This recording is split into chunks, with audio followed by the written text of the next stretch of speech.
haven't been this disappointed in a movie in a long time. Welcome to Movie World Plus, the place where we talk movies. I'm Andy Signore, and I'm here to review Todd Phillips' worst sequel since Hangover 2. Yep, I said it. Joker Part Deux. Joker Folie Deux. I don't speak French. Sorry, I don't know how to say it. We're going to call it Joker 2. And a Joker movie that should have never been made. In my opinion, this film was so bad for me, it actually made me dislike the first Joker as well. I'm going to try to my best to avoid spoilers, but I do have to sort of talk broadly about the plot. So if you want to go in and hopefully surprise yourself and like it better than me, you go for it and you can come back and watch my review after. I'm not going to spoil things, but I am going to talk about things that may ultimately deflate you a lot. Honestly, I think it's important for you to know going in so you don't have these sort of expectations that I think the film's marketing are tricking a lot of people on. So choose whether you want to keep watching or not. I'm not going to spoil plot points, but I am going to talk about the broad plot, and let's get into it. All right, so Joker is basically just an epilogue.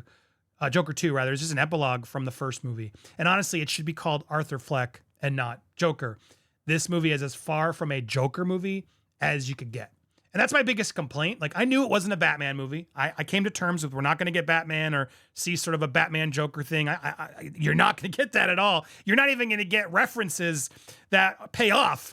You're going to get like a couple little things that are mentioned and then have opportunity to be paid off and never get paid off. Because it's almost like Joaquin Phoenix is like, this can't be a fun Batman movie at all. Then Batman nerds can't enjoy it. It has to be dark and gritty and artistic.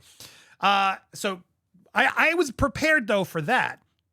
But at the end of Joker 1, I was like, wow, what if they actually sort of see him commit to becoming Joker? Now he's Joker.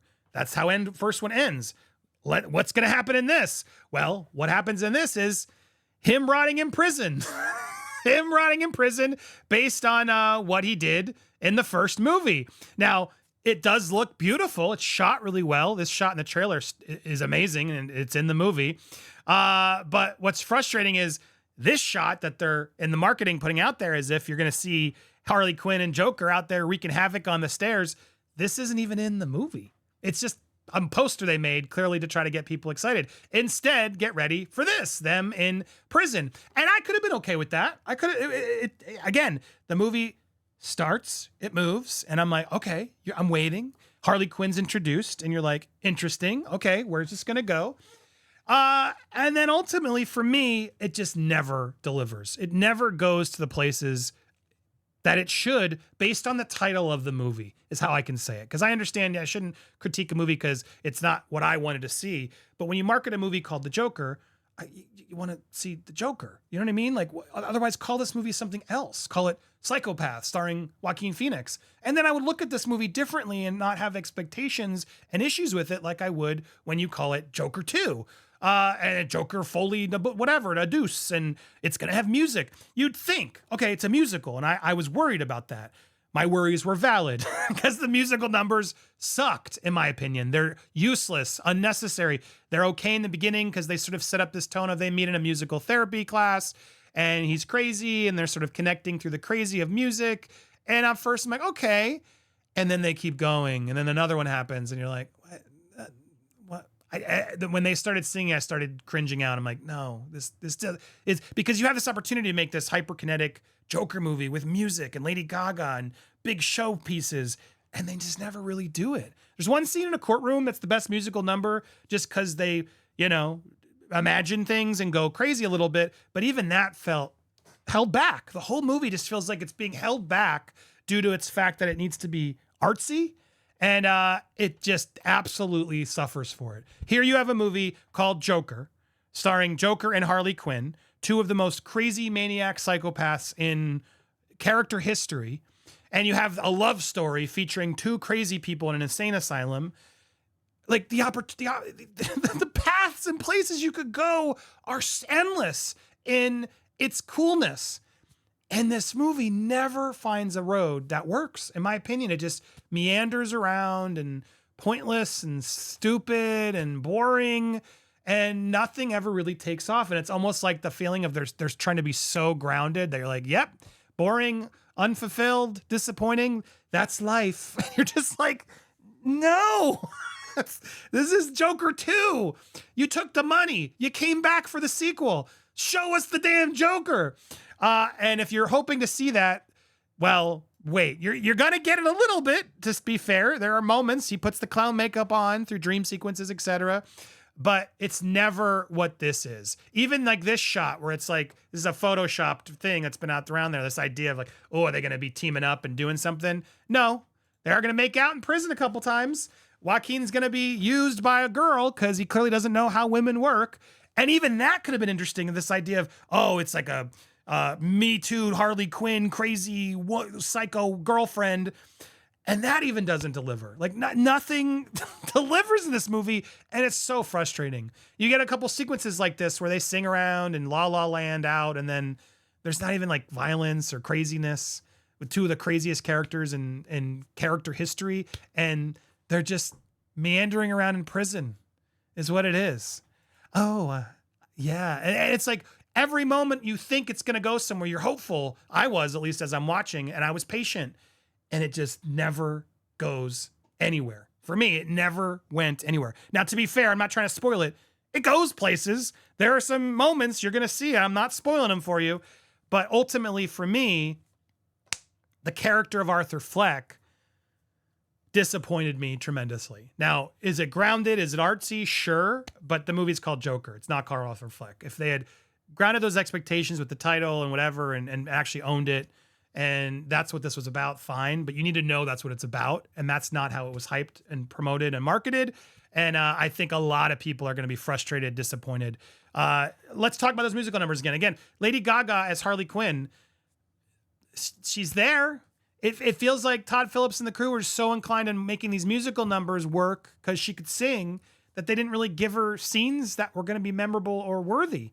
I would have much rather cut out the music and just had one or two numbers and instead spent that energy building up this couple and giving them something crazy to do. But we're in a grounded world where, you know, this guy's convicted of murdering 6 people. Like the whole trial, you're like, well, what's going to happen? Like they're going to say he's innocent? Like the whole thing just doesn't make sense. There's a lot of conveniences in the plot of how they get to it's lazy writing in an artsy movie that they should have just embraced what the title was and these 2 crazy characters and give us like a natural born killers is what this could have been, like a modern day updated sort of like natural born killers with Joker and Harley Quinn. Just as one example, I'm spitballing, since the first one was Taxi Driver. Imagine that, like, oh, cool. And they're on the run and they're going to go, they break out of prison and they could have still kept it grounded and artsy and done like some dramatic moments and them meandering in gas stations along the way. But instead it's just boring. It's boring. And it's just not Joker. At no point do we get to see him Joker. There's one point in the film, in the trial, where I would say the Joker comes out a bit. And it's the best scene in the movie. The best scene in the movie, hands down. Someone else from the other film first movie is being questioned.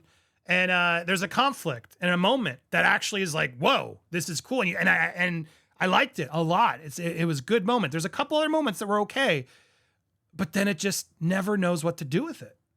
It really feels like they had no idea. They had a million ideas, a million directions, feels like multiple movies in one. And they took the money and they had to finish it out. And Joaquin's trying his damnedest. He does give a performance. He is emancipated and like skinny and depressed, and he delivers. He's an actor, but in no way would I say this is like Academy Award winning like the first one. And if anything, it's just more depressing, boring, and it's not Joker. I've said it, but it's important I say it multiple times. This movie is not a Joker movie. Do not go in expecting a Joker movie. The first one wasn't really a Joker movie in any way, but it was sort of the birth of Joker. This is a continuation of that in the worst of ways. It almost is like, to all you people, incels who like the first movie, dude, suck on this, we gotcha, is what it kind of feels like. And I just feel like, what a letdown. Like even Hangover 2 as a sequel at least gave us what we wanted. We're in Thailand now and we got the Tyson face tattoo and Kim Jong-un's naked again. Like it's the greatest hits of what we said, even as bad as Hangover 2 is. This one doesn't even give you that. He just is like, we're going to go crazy in the ways you don't want us to. Enjoy. We cashed out though. Oh, it is just so frustrating. It was frustrating for me, incredibly frustrating for me, and incredibly misleading that they're out there trying to tell people, yeah, get ready for the chaos that could have been this, which it could have been. Like this could have been could have set up a potential franchise and ways to go that for me, what they choose to do instead, I think is going to sink the entire thing. And it's going to remind everybody as to why Todd said in the first place, this is a standalone film because it should have been a standalone film. Sorry to disappoint. I hope you disagree. I hope you enjoy the film. Are you excited for the film? I want to hear your thoughts down below. Before you do that, though, make sure you subscribe here to Movie World Plus. Hit that bell for all alerts so you get notified when I get a review up there. Smash the like when you see them. Hit the reviews. Go watch them. Leave your comments. Come back after. Thank you guys so much for watching here, and stay tuned for more here on Movie World Plus.